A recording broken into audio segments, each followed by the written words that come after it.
বিধায়ক জাকিৰ হুছেইন শেখদাৰৰ যি দুটা টাৰ্ম গ'ল, এই দুটা টাৰ্মত তেওঁৰ যি কৰ্মৰাজি, সেই কৰ্মৰাজিক তেওঁ হাইড কৰি ৰাখিবলৈ নতুন নতুন পন্থা অৱলম্বন কৰি আছে। কোনজন বিধায়কে আপোনালোকে যে আমি কওঁ যে জুৱা খেল যে হয়, জুৱা খেল, এই জুৱা খেলৰ ডাববোৰ পৰা 500 আৰু 1000 টকাৰ কাৰণে দিনত গোটেই দিন থিয় হৈ থকা মানুহ কোনজন? ব্যক্তিগত দুটা পাৰ্চনেল গুণ আছে, বেয়া গুণ, একেবাৰে বেয়া গুণ, সেইখিনিও কিন্তু আমি ৰাজহুৱা কৰিবলৈ বাধ্য হৈ যাম। মীনাক্ষী ৰহমান ডাঙৰীয়ানীৰ এটা ফটো ব্যংগ কৰি মানে বিৰোধী পক্ষৰ পৰা ছ'চিয়েল মিডিয়াত ভাইৰেল কৰিছিল। তাৰ পৰিপ্ৰেক্ষিতত আমি ব্লক কমিটিৰ তৰফৰ পৰা, আমাৰ দলৰ নেতৃত্বৰ তৰফৰ পৰা আমি কয়াকুছি আৰক্ষী চকীত আৰু বৰপেটা সদৰ আৰক্ষী চকীত আমি এজাহাৰ দাখিল কৰিছিলোঁ। আৰু সেই প্ৰেক্ষাপটত বৰপেটা আৰক্ষী চকীৰ তৰফৰ পৰা মানে খুব ক্ষীপ্ৰতাৰে যিজন মানুহে এই কামটো কৰিছিলে আমি অভিযোগ উত্থাপন কৰিছিলোঁ যে এইটো কংগ্ৰেছ দলৰ তৰফৰ পৰা কোনোবা এজন দুষ্ট চক্ৰই কৰিছিল, আৰু সেইটো সঁচা বাস্তৱত প্ৰমাণ হৈছে।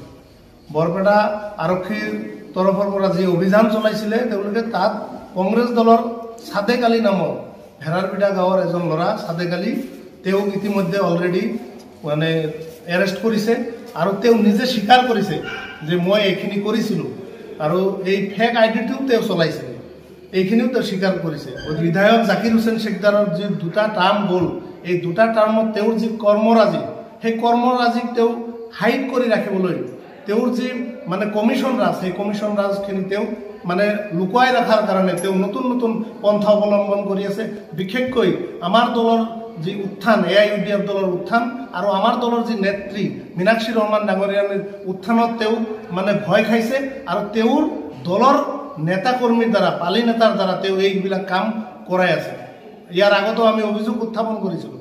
গতিকে আজি আমি পাকাবেতবেৰী সমষ্টিৰ প্ৰত্যেকজন সচেতন ভোটাৰক অনুৰোধ জনাব বিচাৰিছোঁ যে এনেকুৱা কাম আৰু বহুত ফেক আইডি আৰু কিছুমান স্পেচিয়েলি তেওঁৰ দলৰ কৰ্মী, বিশেষকৈ আমাৰ এক্স কাউন্সিলাৰৰ হাজবেণ্ড চাইফুল ইছলাম খান, কয়াকুছি বজাৰৰ ভোগামাৰীৰ ছাইজুদ্দিন, লগতে আমাৰ বিধায়কৰ হয়তো পেহীৰ ল'ৰা মানে তিৰ্কি বুলি এজন ল'ৰা আছে, পেহীৰ ল'ৰা ৰিপুল শিকদাৰৰ ভাই, এনেকুৱা ৰাজীবুল বুলি এটা তেলৰীয়াৰ ল'ৰা কংগ্ৰেছৰ এক্টিভ ৱৰ্কাৰ, লগতে তেওঁৰ ভাই ডাইৰেক্ট নকৰে, কিন্তু তেওঁৰ ভাইৰ দ্বাৰাই আমাৰ ডাউট আছে আৰু 5-6টা এনেকুৱা ফেক আইডি আছে। ফেক আইডি বলেন মেহদি বুলি এটা ফেক আইডি আছে। তাৰপিছত ইতিমধ্যে ফাৰহান যিটো আছিল, ফাৰহান আহমেদ, সেইটো তেওঁলোকে চলাই আছে, আৰু পাকাবেতবাৰী ব্লক বুলিও এটা ফেক আইডি তেওঁলোকে চলাই আছে। সেই ফেক আইডিৰ মাধ্যমেৰে আমাৰ দলীয় নেতৃত্ব, বিশেষকৈ আমাৰ দলৰ নেত্ৰীৰ মান সন্মান, তেওঁৰ যি ইমেজ, সেই ইমেজ তাৰমানে তেওঁলোকে সৰু কৰিবৰ কাৰণে, ইমেজত দাগ লগাবৰ কাৰণে তেওঁলোকে এইবিলাক প্ৰচেষ্টা চলাই আছে। গতিকে আমি পাকাবেতবাৰী ৰাইজক অনুৰোধ জনাইছোঁ, আপোনালোকে বিবেক খটাই আপোনালোকে বিবেক বিবেচনা কৰি 2026ত ভোট দিব, আৰু কোনজন বিধায়ক অহা সময়ত নিৰ্বাচিত হ'লে এই পাকাবেতবাৰীৰ পৰা এনেকুৱা কুচক্ৰান্ত, এনেকুৱা বেয়া ধৰণৰ কুচক্ৰান্তৰ দ্বাৰা যি ৰাজনীতি চলিছে, এই ৰাজনীতি বন্ধ হ'ব, এটা সুস্থ সবল ৰাজনীতি পাকাবেতবাৰীত চলিব।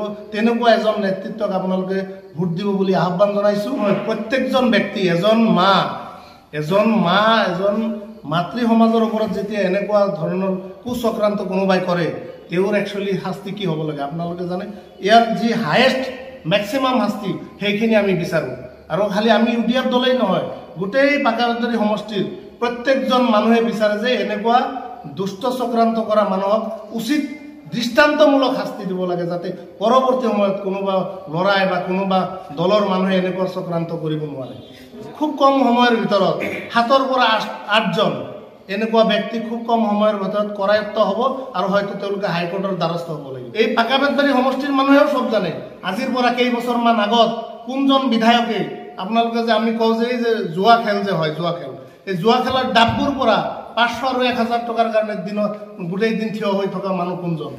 আমি জানো, গোটেই পাকাবেতবাৰী মানুহে জানে কোনজন বিধায়ক আজিৰ পৰা কিছুদিন আগত ৰাজনৈতিক তেওঁ লাভান্বিত হোৱাৰ বাবে প্ৰাক্তন মন্ত্ৰী শুকুৰ আলী ডাঙৰীয়া, তাৰপিছত তাৰা দাস ডাঙৰীয়া, আৰু এনেকুৱা বহুত ব্যক্তি আছে, তেওঁলোকক তেওঁ ৰাজনীতিৰ মঞ্জিলত উঠাৰ কাৰণে তেওঁলোকক হাতিয়াৰ হিচাপে ব্যৱহাৰ কৰিছে, আৰু পৰৱৰ্তী সময়ত তেওঁলোকক তেওঁ নিজে ঠকিছে। এইবিলাক জানে কোন বিধায়ক, আৰু তেওঁৰ দুটা স্পেচিয়েল গুণ আছে, কিন্তু আমাক যদি জুকুৱাই লয়, আমাৰ দলৰ নেতা কৰ্মীক যদি তেনেকুৱা পৰিৱেশ কৰিবলৈ বাধ্য কৰে, তেওঁৰ সেই দুটা গুণ স্পেচিয়েল গুণ, সেইবিলাক কিন্তু মানুহে জানে। আমি এতিয়ালৈকে কোৱা নাই, তেওঁৰ ব্যক্তিগত দুটা পাৰ্চনেল গুণ আছে, বেয়া গুণ, একেবাৰে বেয়া গুণ, সেইখিনিও কিন্তু আমি ৰাজহুৱা কৰিবলৈ বাধ্য হৈ যাম। গতিকে অনুৰোধ জনাওঁ বিধায়ক মহোদয়ক, কংগ্ৰেছ দলৰ সেই নেতা কৰ্মীসকলক, আপোনালোকে সুস্থ সবলভাৱে পাকা বেদবাদী ৰাজনীতি কৰক। ৰাজনীতি সবেই কৰিব, সবৰে অধিকাৰ আছে, যাতে কাৰো ব্যক্তিগতভাৱে কাৰো মান সন্মানত যাতে আঘাত নহয়।